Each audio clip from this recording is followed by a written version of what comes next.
Hello students, आज हम model game school की तरफ से ऑनलाइन क्लासें चल रही हैं, जिनके माध्यम से आज हम +2 क्लास के पॉलिटिकल साइंस का चैप्टर 6 हम आज शुरू करने जा रहे हैं। इससे पहले हमने 5 लेसन कर लिए हैं। आशा करता हूँ बच्चों ने वो अच्छी तरह से पढ़ लिए होंगे। तो हमारा आज का जो लेसन है वो है अंतर्राष्ट्रीय संगठन, यानी कि पूरे विश्व में कुछ ऐसे संगठन थे जिन्होंने दुनिया को संगठित करने में, विश्व शांति स्थापित करने में अहम योगदान दिया।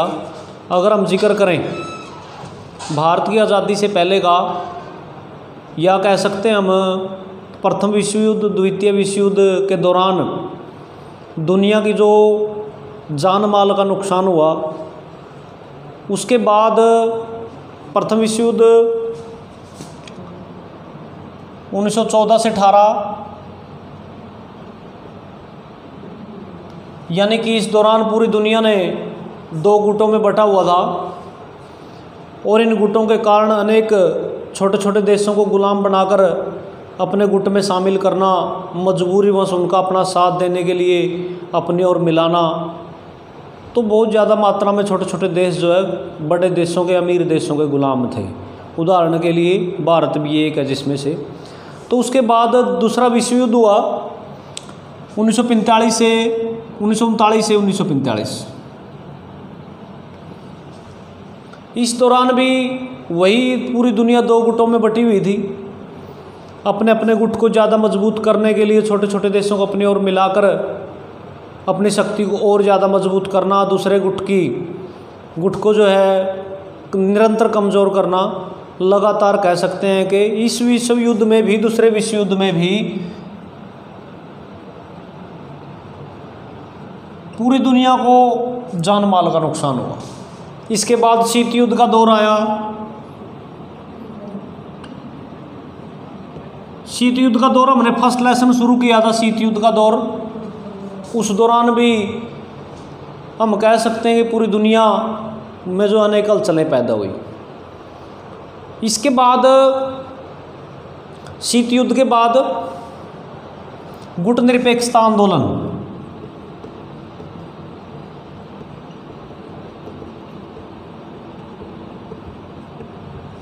जिसने शीत युद्ध को ख़त्म करने में अपनी अहम भूमिका निभाई।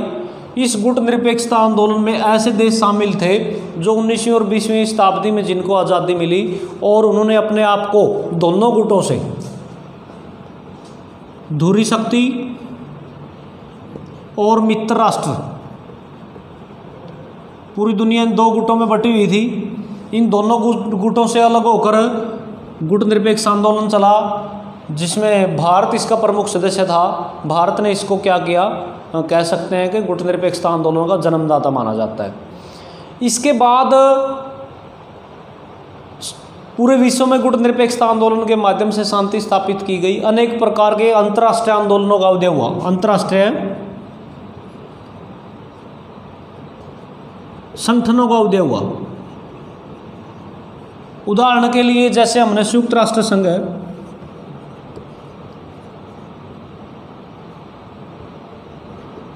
ये एक ऐसा अंतर्राष्ट्रीय संगठन है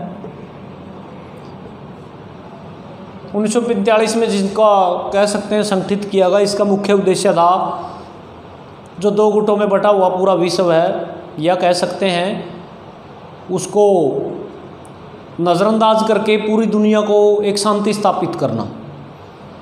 और इसके माध्यम से अनेक देशों में इसके सदस्य देश बने, बैठकें हुई, बैठकों का दौर चला, और धीरे धीरे संयुक्त राष्ट्र संघ ने पूरे विश्व में अपनी कह सकते हैं पहचान छोड़ी और शांति स्थापित करने में अहम योगदान दिया। इसके जो है अगर हम जिक्र करें, इसकी कई शाखाएं हैं। विधान परिषद है, सचिवालय है, विधान परिषद है। इसकी अनेक शाखाएं हैं जो अलग अलग काम करती हैं, अलग अलग उनको काम सौंपे गए हैं। जैसे विधान परिषद है, विधान परिषद इसका काम है दुनिया में जो युद्ध है, या कह सकते जो अमीर देश है वो किसी दूसरे देश पर कब्जा ना कर सके, युद्ध ना कर सके, तो बीच में दखलंदाजी करके जो परिषद है वो इसको रोकने का काम करती है। इसके 15 सदस्य हैं, 5 स्थायी हैं और 10 अस्थायी चुने जाते हैं। 5 स्थायी है जिनको वीटो पावर मिली हुई है। कोई भी निर्णय जब लिया जाता है सुरक्षा परिषद में, अब इसको सुरक्षा परिषद का नाम भी देते हैं, सुरक्षा परिषद। सुरक्षा परिषद में जब भी कोई निर्णय लिए जाते हैं तो जो जिन 5 देशों को वीटो पावर मिली हुई है वो कोई भी निर्णय एक देश भी बदलने में समर्थ है। तो संयुक्त राष्ट्र संघ स्थापित हो जाने के बाद दुनिया में शांति स्थापित हुई। अनेक प्रकार के हम युद्ध देख सकते हैं, चाहे ईरान इराक युद्ध हो, जहाँ पर संयुक्त राष्ट्र संघ ने कह सकते हैं कि दखलंदाजी करके युद्धों को रोकने का काम किया, या अनेक प्रकार के हमारे पृथ्वी सम्मेलन है, उनके माध्यम से पृथ्वी सम्मेलन यानी कि अनेक प्रकार की जैसे समस्याएं हैं, ग्लोबल वार्मिंग है,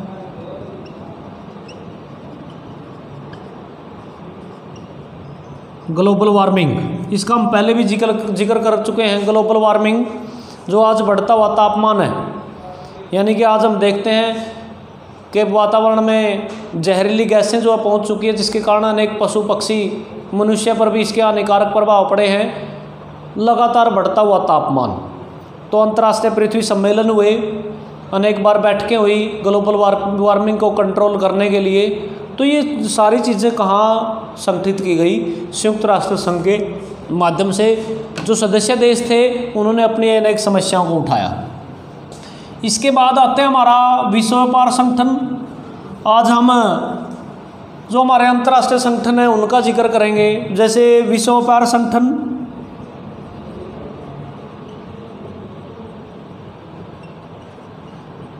विश्व व्यापार संगठन दुनिया के देशों को व्यापार के माध्यम से आपस में जोड़ना। वह जो पहले आपस में टकराव थे देशों को, उनको ख़त्म करके किसी ना किसी बहाने जो निर्भरता है उसको, जो डिपेंडता है उसको आपस में जोड़ा जाए। क्योंकि आज कोई भी देश ऐसा नहीं है दुनिया में जो अपने आप में आत्मनिर्भर हो। किसी ना किसी चीज़ के लिए उसको दूसरे देश के पास जाना पड़ेगा, कोई सी चीज़ की आवश्यकता पड़ेगी जो दूसरे देश से उसे मंगवानी पड़ती है। आज कोई भी देश ऐसा नहीं है जो अपने आप में आत्मनिर्भर हो, और उसके लिए क्या करना होगा? आयात निर्यात। और इसके आयात निर्यात में एक बाधक है, यानी कि जब कोई भी वस्तु एक देश से दूसरे देश के बॉर्डर को क्रॉस करती है तो टैक्स लगता है। तो अंतर्राष्ट्रीय व्यापार संगठन ने दुनिया के देशों को सम्मिलित करके, संगठित करके, सदस्य देश बना करके व्यापार को महत्व दिया, ताकि जो गुलाम बनाने की प्रक्रिया है, या कह सकते हैं साम्राज्यवाद है, उपनिवेशवाद है, उसको ख़त्म किया जाए और देश आपस में आयात निर्यात करें, व्यापार करें। तो संयुक्त राष्ट्र संघ के साथ साथ जो है विश्व व्यापार संगठन भी एक ऐसा संगठन है जिन्होंने देश दुनिया को, अनेक देशों को दुनिया के पटल पर पहचान बनाई, छाप छोड़ी। या कह सकते हैं जो गुलाम बनाने की प्रक्रिया थी, जो उपनिवेशवाद था, साम्राज्यवाद था, उसको ख़त्म करने में अहम योगदान दिया। तो विश्व व्यापार संगठन का भी जिक्र आता है। आगे अंतर्राष्ट्रीय स्वास्थ्य, विश्व स्वास्थ्य संगठन। विश्व स्वास्थ्य संगठन है, जैसे कि नाम से ही पता लगता है, विश्व स्वास्थ्य संगठन अनेक प्रकार की घातक बीमारियां आज दुनिया में हैं, जिनका एकमात्र अकेला देश कोई उपचार नहीं ढूंढ सकता। तो दुनिया के देशों को एक साथ मिलजुल कर घातक बीमारियां यानी भयंकर बीमारियां जो हैं उनसे निपटने के लिए अनेक प्रकार के, कह सकते हैं, सहयोग की जरूरत थी। और विश्व स्वास्थ्य संगठन के माध्यम से ऐसी बीमारियों पर काबू पाया गया। तो हम जिक्र कर रहे हैं विश्व स्वास्थ्य संगठन, दुनिया के देशों को ज़्यादा से ज़्यादा जोड़कर जो घातक बीमारियां हैं दुनिया में, पृथ्वी पर, उसको ख़त्म करना। और इसके बाद आता है हमारा विश्व बैंक और अंतर्राष्ट्रीय मुद्रा कोष। हमने इसको 10th और +1 में अच्छी तरह से पढ़ा है दोनों को। दोनों इनको जुड़वा बहनें भी या जुड़वा संतानें भी बोला जाता है। द्वितीय विश्व युद्ध के बाद जो दुनिया के नव स्वतंत्र देश थे, गुलाम देश थे, उनकी अर्थव्यवस्था को मजबूत करने के लिए सहयोग करने की आवश्यकता थी। तो हमारे जो दोनों संगठन थे, अंतर्राष्ट्रीय मुद्रा कोष और विश्व बैंक, इन्होंने जो ऐसे देश थे जो नव स्वतंत्र थे, जिनकी अर्थव्यवस्था बिल्कुल ख़त्म हो चुकी थी, उनको कंट्रोल करने के लिए, उनकी अर्थव्यवस्था को ऊंचा उठाने के लिए अहम योगदान दिया, कर्ज दिए, ताकि ये देश उभर सकें। और दुनिया के अधिकतर देशों को कह सकते हैं इसकी ज़रूरत पड़ी, इन्होंने अहम भूमिका निभाई। हमारे जो विकसित और विकासशील देशों के बीच में, विकसित और विकासशील देशों के बीच में समन्वय स्थापित किया। पहले क्या था, जो अमीर देश थे वो गुलाम, छोटे देशों को गुलाम बना लेते थे, कर्ज देकर या किसी भी तरह, उनको कई फ़ायदे होते थे गुलाम बनाकर देश को। जैसे अंग्रेज़ों ने भारत को गुलाम बनाया तो अंग्रेज़ों को बहुत फ़ायदा हुआ, यहाँ से सस्ते श्रमिक मिले, कच्चा माल इंग्लैंड भेजा गया, तैयार माल को भारत के बाज़ारों में बेचा गया, तो अनेक प्रकार से बहुत ज़्यादा कह सकते हैं फ़ायदे थे। तो विश्व बैंक और मुद्रा कोष, अंतर्राष्ट्रीय मुद्रा कोष ने भी विश्व शांति स्थापित करना है, विश्व में भाईचारा स्थापित करना है, जो गरीब देश थे उनकी सहायता करके उनको विकास के कह सकते हैं कि रास्ते पर लेकर आना है। तो ऐसे देशों को जो है विश्व बैंक और अंतर्राष्ट्रीय मुद्रा कोष ने सहयोग किया। इसके बाद आता हमारा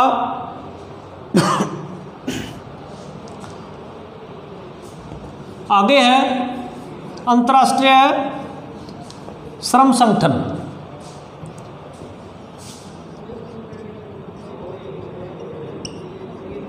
श्रम संगठन है यानी कि मजदूरों का, कर्मचारियों का एक ऐसा संगठन अंतर्राष्ट्रीय स्तर पर कर्मचारियों के साथ कोई भेदभाव ना हो, उनकी मांगों को उठाने के लिए, क्योंकि कई प्रकार की समस्याएं जो है कर्मचारियों को होती हैं, मजदूरों को होती हैं, उनकी आवाज़ उठाने के लिए एक संगठन की ज़रूरत पड़ी। उनका टाइम, काम करने का टाइम निश्चित है, और या कह सकते हैं कि वेतन निश्चित है, अवकाश निश्चित हैं, तो कई प्रकार की समस्याएं हैं। तो अंतर्राष्ट्रीय श्रम संगठन जो है इस प्रकार की आवाज़ों को, श्रमिकों की आवाज़ों को उठाने का काम करता है दुनिया के स्तर पर। अनेक देशों में इस प्रकार के जो है कह सकते हैं कि उदाहरण देखे जा सकते हैं। इसके बाद आता हमारा विश्व स्वास्थ्य संगठन हो गया है, संयुक्त राष्ट्र संघ, विश्व व्यापार संगठन। कुछ ऐसे संगठन हैं जो एक निजी तौर पर काम करते हैं, जिनका जो संगठन है एक कह सकते हैं कि हम निजी तौर पर काम करता है। एक एमिनिटी इंटरनेशनल है, एमिनिटी इंटरनेशनल है,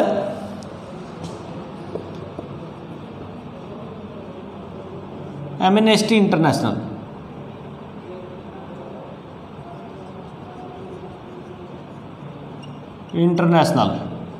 ये ऐसा संगठन है दुनिया में किसी भी देश मानव अधिकारों के लिए काम करता है। वह दुनिया में कोई भी नागरिक है किसी भी देश का, अगर उसको अपने अधिकारों का हनन हो रहा है, उसको अधिकार नहीं मिल रहे हैं, उसके साथ भेदभाव हो रहा है, उनके लिए आवाज़ उठाने का काम करता है। हम देखते हैं अनेक देशों में, जैसे भारत जैसे देश हैं जहाँ पर अनेक विविधताएं हैं, अनेक जाति धर्मों के लोग रहते हैं, गरीब अमीर भी रहते हैं, भाषा अलग बोलते हैं, रहन सहन खान पान अलग अलग है। तो ऐसे लोगों को बराबर के अधिकार दिलाने के लिए इस प्रकार का संगठन काम करता है, ताकि किसी गरीब को जो है उसके अधिकारों से वंचित ना रखा जाए। इस प्रकार का संगठन जो है काम करता है एमिनिटी इंटरनेशनल। ऐसे संगठन जो है जिसको हम निजी स्तर पर बोल सकते हैं, कोई ना कोई संस्था इनको जो है चलाती है। उसके बाद आता है ह्यूमन राइट, भी इसी में आ जाता है। ह्यूमन राइट मनुष्य के मानव अधिकारों के लिए काम करता है। एक आता है हमारा रेड क्रॉस। रेड क्रॉस ये भी इस प्रकार का एक निजी में आता है। ये ऐसा संगठन है जो मानव समाज के लिए, सेवा के लिए काम करता है, जहाँ पर अच्छे स्कूल हैं, कॉलेज हैं उपलब्ध करवाना है, गरीब बच्चों के लिए व्यवस्थाएं करना है, शिक्षा प्रदान करना है। इस प्रकार की जो है रेड क्रॉस जैसी संस्थाएं या संगठन इस प्रकार के कामों को कह सकते हैं कि अच्छी तरह से दुनिया के स्तर पर जो है बनाने का काम करता है। और अंतर्राष्ट्रीय बाल आपातकालीन कोष है, अंतर्राष्ट्रीय बाल आपातकालीन कोष, यानी कि बच्चों के लिए जिस प्रकार हम देखते हैं युवा वर्ग किसी भी देश की रीढ़ की हड्डी होता है, और एक अच्छा युवा वर्ग तैयार करने के लिए बच्चों के लिए शिक्षा है, कह सकते हैं, या फिर कुपोषण जैसा रोगों का शिकार ना हो, भरपेट भोजन मिले, इस प्रकार की जो सुविधाएं हैं दुनिया में उनको तैयार करना, या कह सकते हैं उनको लिए प्रबंध करना, इस प्रकार के संगठनों का काम है। कई एनजीओ वगैरह काम करती हैं, उन्हीं का उदाहरण है जो गरीब बच्चों के लिए शिक्षा मुहैया करवाती हैं, खान पान रहन सहन आदि का उनके लिए इंतजाम करती है। तो इस प्रकार के संगठन है, ये ऐसे संगठन हैं लगभग जो सभी दुनिया विश्व स्तर पर किसी न किसी समस्याओं को निपटारा करने के लिए काम करते हैं। जैसे हमने उदाहरण दिया पहले ग्लोबल वार्मिंग का, इसी प्रकार अनेक प्रकार की समस्याएं, जैसे आतंकवाद है।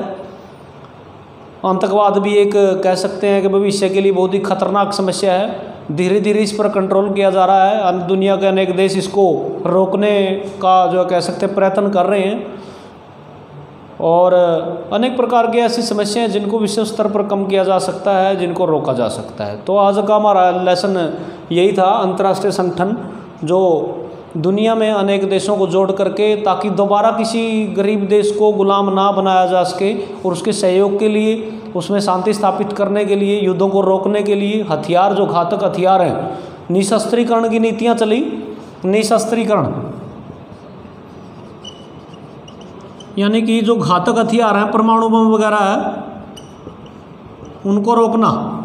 तो घातक हथियारों का उपयोग दुनिया के लिए खतरनाक है। हमने 1945 में द्वितीय विश्व युद्ध जब खत्म हुआ था, हिरोशिमा और नागासाकी एक जापान का उदाहरण है, 2 शहरों पर अमेरिका ने बम गिरा दिए थे, परमाणु हथियार यानी परमाणु बम गिरा दिए थे। वहाँ पर आज भी उसके जो है परिणाम देखे जा सकते हैं। तो इस जैसे परमाणु बम जैसे घातक हथियारों का दुनिया में यूज ना हो, इनको रोकने के लिए भी अनेक व्यवस्थाएं की गई। निशस्त्रीकरण जैसे कह सकते हैं कि एक प्रबंध किए गए हैं, घातक हथियारों पर रोक लगाई गई है, समय समय पर इनका सभी देशों पर निरीक्षण किए गए हैं। ये काम कौन करता है? अंतर्राष्ट्रीय संगठन। तो इस प्रकार से हमारा लेसन था अंतर्राष्ट्रीय संगठन, और +2 क्लास के बच्चे अच्छी तरह से इस लेसन को NCERT बुक से पढ़ेंगे तो ये लेसन आपको समझ में आ जाएगा। फिर भी कोई प्रॉब्लम है तो मेरे से कंसल्ट कर सकते हैं। Thank you.